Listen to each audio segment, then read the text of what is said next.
Bismillahirrahmanirrahim. Assalamualaikum kepada teman-teman yang menonton video ini. Tajuk video pada hari ini adalah awas amalan ini menghadirkan Tok Syekh yang bertemankan harimau. Apakah sebenarnya amalan ini ya teman-teman? Silalah lihat video ini selanjutnya. Sila subscribe, like dan komen di ruangan dan butang-butang yang terdapat di bawah video ini. Ini cumalah sebuah perkongsian pengalaman ya teman-teman. Perkongsian tentang sebuah amalan dari jenis ilmu bergimbar, yakni berkhodam yang dinamakan salam wali-wali. Amalan ini pernah saya amalkan semasa terlibat dengan kerja-kerja mengubat atau merawat bersama dua orang pakcik yang lain, yakni teman seperjuangan suatu ketika dahulu. Kini mereka telah tiada lagi, yakni meninggal, dan saya pun tidak terlibat lagi dalam urusan begitu, yakni merawat atau mengubat. Jadi, saya rasa tiada salahnya kongsikan pengalaman itu agar menjadi rujukan orang lain, lebih-lebih lagi bagi perawat-perawat spiritual. Ilmu pengetahuan ini bukanlah untuk diamalkan ya teman-teman, cuma perkongsian. Jangan dilakukan seorang diri tanpa bimbingan orang-orang yang berpengalaman, yakni tentang amalan yang khusus ini. Tanpa bimbingan orang-orang yang pernah melakukannya, pengamal baru dikhawatiri akan mengalami tanda-tanda penolakan. Kemungkinan itu sangat besar susulan tiada persediaan awal sebelum melakukannya. Ringkasnya tidak bersedia. Tanda-tanda penolakan berlaku sekiranya perkara-perkara berikut dialami, yakni oleh pengamal baru. Pertama, ketakutan di malam hari.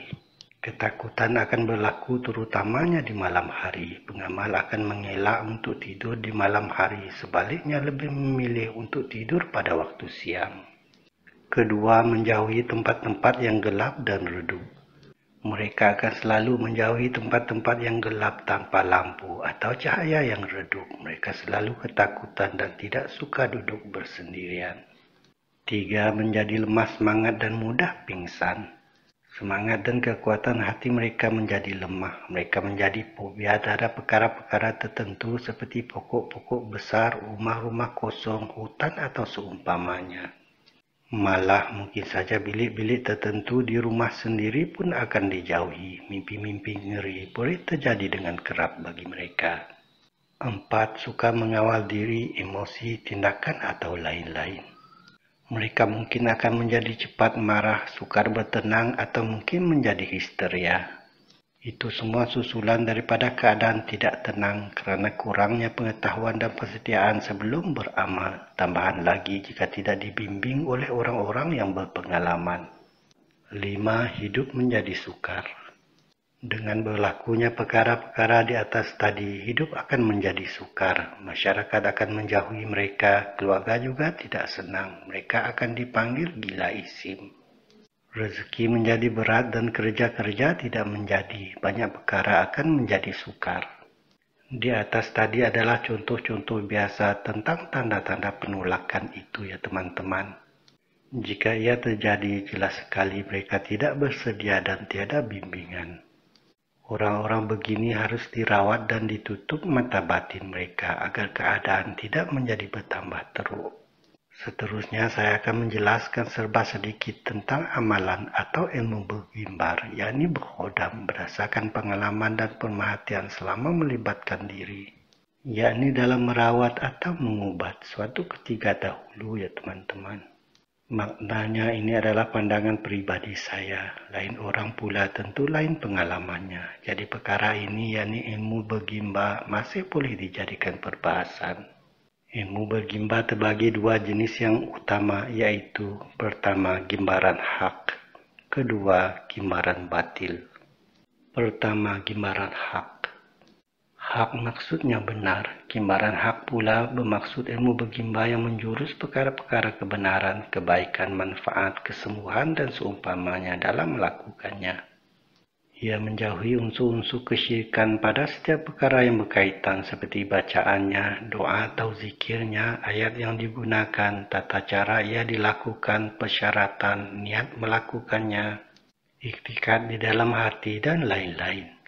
Untuk menjauhi unsur-unsur kesyirikan tadi, pengamal haruslah mendalami ilmu tauhid. Dengan itu dapat membezakan sesuatu niat iktikad atau perbuatan yang mendekati syirik itu sendiri.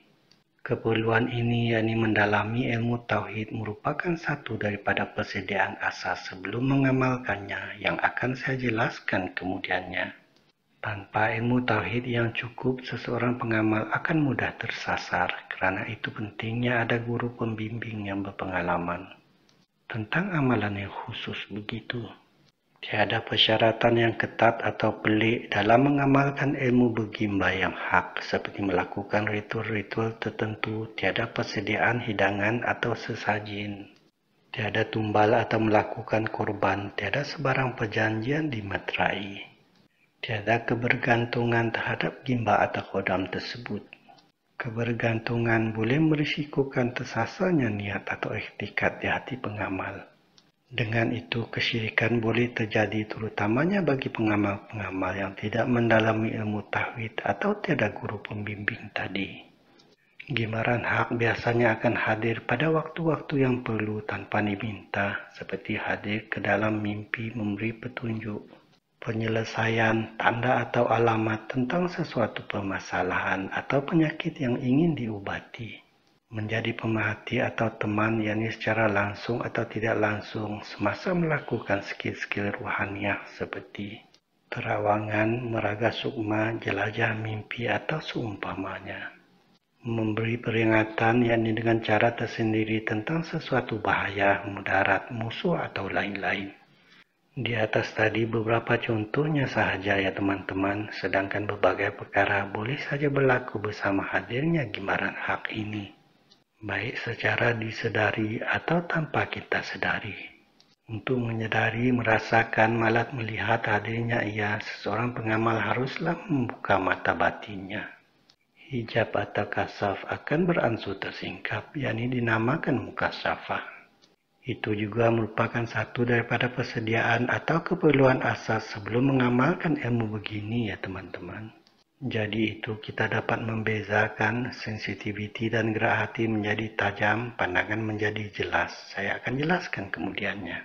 Seterusnya saya akan menjelaskan dengan ringkas ilmu bergimba jenis yang kedua, yaitu kedua gimbaran batil. Ini adalah berlawanan dengan gimbaran hak sebelumnya. Batil maksudnya salah atau tidak benar.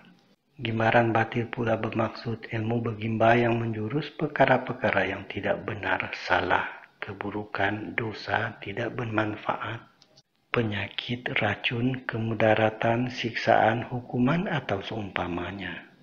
Ia selalu dekat pada unsur-unsur kesyirikan dalam setiap perkara berkaitan seperti bacaannya, permintaan atau arahan di dalamnya, jenis ayat dan bahasanya, ritual yang dilakukan, persyaratan, pantang larang, niat tujuan, dan lain-lain. Ilmu tauhid tidak menjadi keperluan dalam melakukannya, malah semakin dijauhi. Tanpa mendalami ilmu tauhid, tentunya pengamal akan tersasar jauh, yakni sedar atau tidak sedar.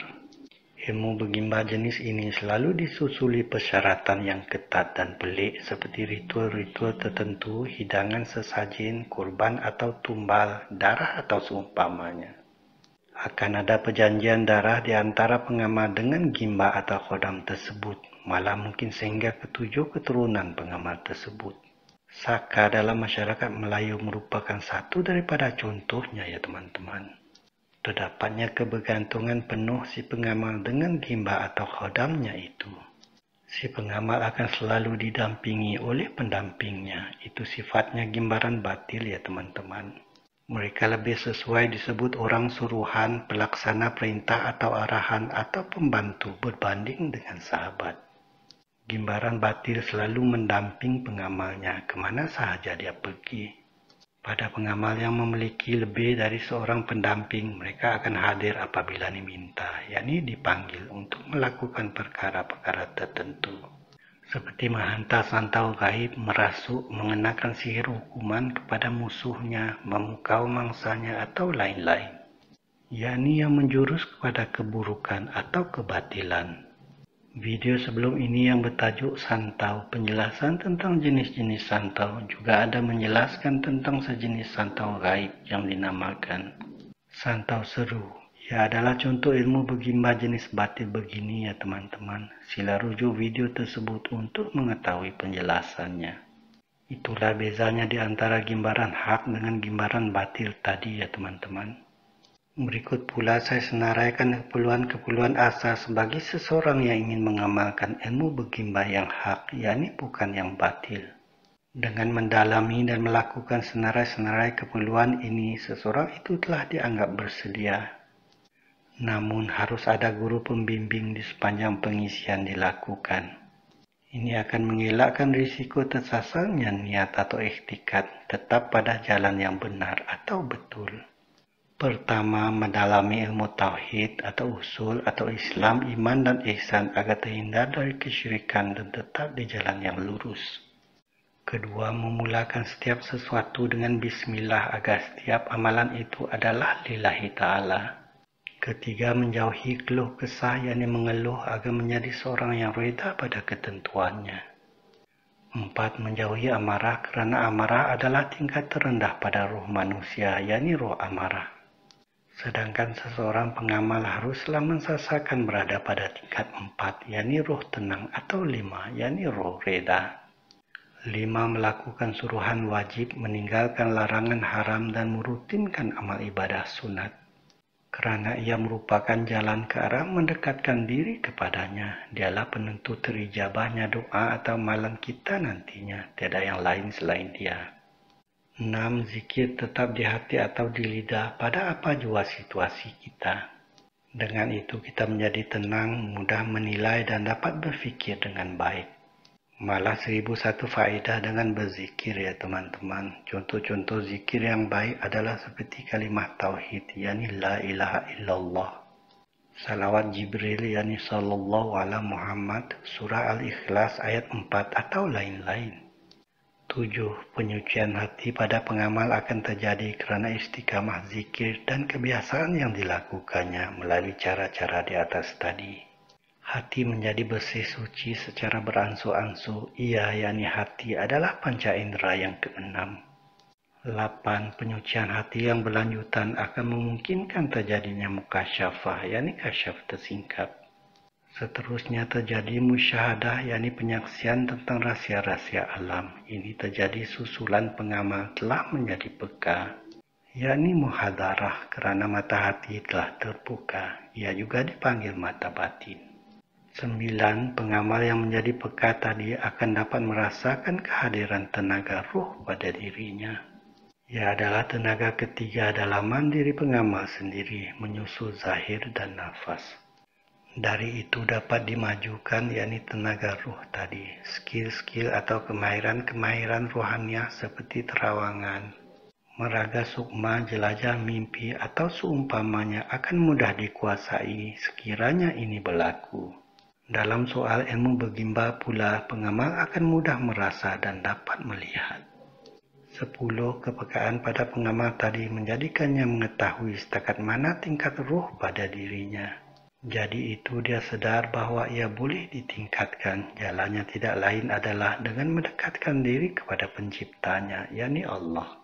11. Dengan mengetahui setakat mana tingkat ruhnya itu, pengamal dapat membuat pilihan terletak di tangannya sendiri sama ada kekal begitu atau meningkatkannya. Jika jalan pilihan adalah meningkatkannya, bermakna dia harus lebih lagi mendekatkan diri kepada penciptanya, yakni Allah. Arah tujuan adalah pada tingkat 4, yakni roh tenang sekurang-kurangnya, atau tingkat 5, yakni roh reda sebaik-baiknya, malah lebih baik lagi jika lebih daripada itu. 12. Roh menjadi 7 tingkat nafsu-nafsi apabila ditiupkan ke dalam jasad manusia. 7 tingkat nafsu-nafsi adalah seperti berikut. Pertama, nafsu amarah, yakni roh amarah. Kedua, nafsu lawamah, yakni roh sedar. Ketiga, nafsu mulhamah, yakni ruh lemah. Keempat, nafsu mutmainah, yakni ruh tenang. Kelima, nafsu radiyah, yakni ruh menerima atau rida. Keenam, nafsu mardiyah, yakni ruh diridai atau radiyallah. Ketujuh, nafsu kamilah, yakni ruh sempurna. Begitulah keperluan-keperluannya ya teman-teman agar amalan-amalan yang sukar mudah menjadi, yakni termasuk amalan bergimbal tadi. Walaupun begitu, pertolongan Allah yakni Ma'unah atau Nasrullah boleh datang dalam pelbagai keadaan pada bila-bila masa sahaja. Pula Allah menentukan segala-galanya. Maknanya cuma Allah sebagai penentu doa, permohonan atau amalan seseorang hambanya. Bila dan di mana dia mengijabahkannya. Walaupun pengamal itu mungkin tidak mampu mencapai keperluan-keperluan tadi, ia boleh terjadi dengan izin Allah ya teman-teman. Apalagi jika pengamalnya seorang yang yakin sepenuh hati pada amalannya itu. Pokok pangkalnya adalah dengan izin Allah.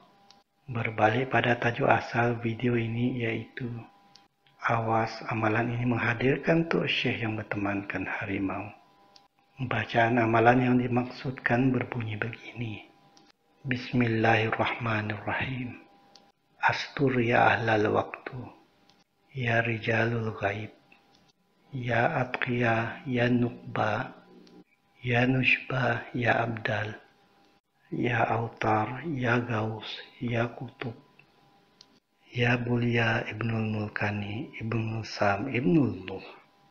Jika kita lihat pada bacaan tadi, nampaknya ia bukanlah sebuah doa-doa berkias, yakni seperti jampi Melayu, mantra Jawa atau ruqyah Arab.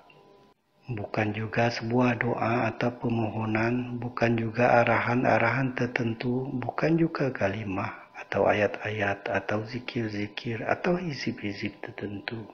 Begini saya jelaskan. Bacaan ini dimulai dengan Bismillah. Disusuli oleh ucapan salam kepada ahlal waktu. Ia adalah gelaran lain kepada wali-wali Allah. Nama Rijalul Ghaib disebutkan pada bacaan ketiga.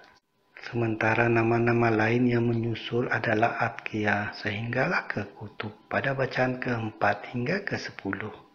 Ini adalah 7 tingkatan wali-wali Allah. Dan pada bacaan terakhir disebutkan nama seseorang yaitu Bulya ibnul mulkani, ibnul sam, ibnul nuh.